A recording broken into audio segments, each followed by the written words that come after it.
It is interesting that I get to stand up and take part in this debate, being I grew up working in the oil fields. My grandparents and uncles grew up working in the coal fields. I still have family working in the coal field. I have family working in the oil field. The members opposite want that shut down, the plug pulled, basically my hometown to wither up and die, and have nothing to replace that. Baseload power, it's a fact. It's not going to go away.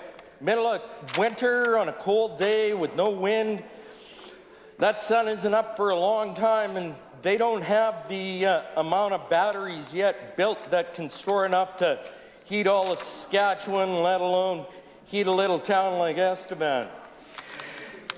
Talking about Moose Jaw, they're looking at putting solar panels on a bunch of the roofs, just to cut the power bill to get rid of the carbon tax that the NDP support.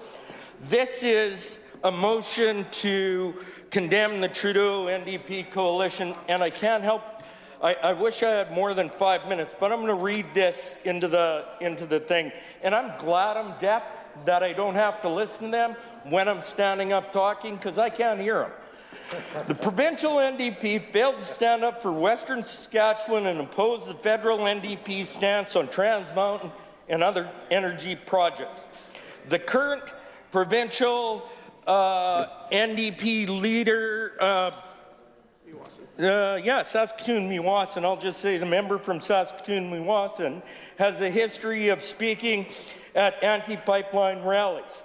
The provincial NDP have failed to include nuclear energy as a clean energy alternative. Provincial NDP have additionally failed to oppose their federal government counterpart, the party they hold memberships in,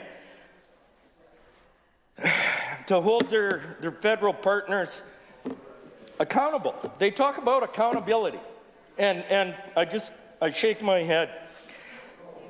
The provincial NDP have not spoken out once against the federal firearm ban and support federal control on firearms.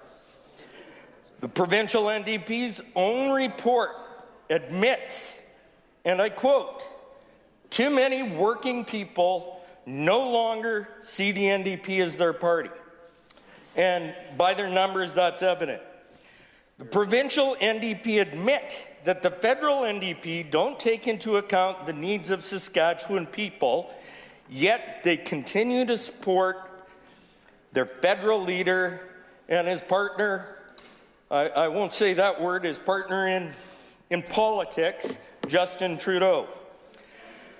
And the provincial NDP cannot even say exactly which or what federal policies they oppose, let alone what they stand for. The ones they stand for are obvious. Carbon tax, hurting Saskatchewan people with that carbon tax. With carbon tax, yes, yeah, figure it out. Take a look at your energy bill. When your energy bill is 26% of a carbon tax you support, you think that's good for families? I don't think so. It's not good for my family, not good for my large family, not good for my son's ex-wife's kids, which are my grandkids. It's not good for anybody in this province. Maybe you think it's good for you. It isn't good for my kids or anybody else's kids in this province. And it hurts them. And you don't care because you support it. That's what you say. We don't care. Well, it's obvious you don't care. You have the opportunity to stand up and support this motion today. And because you won't, I'm going to sit down and say I fully support the minister's motion on this, and I know you guys won't.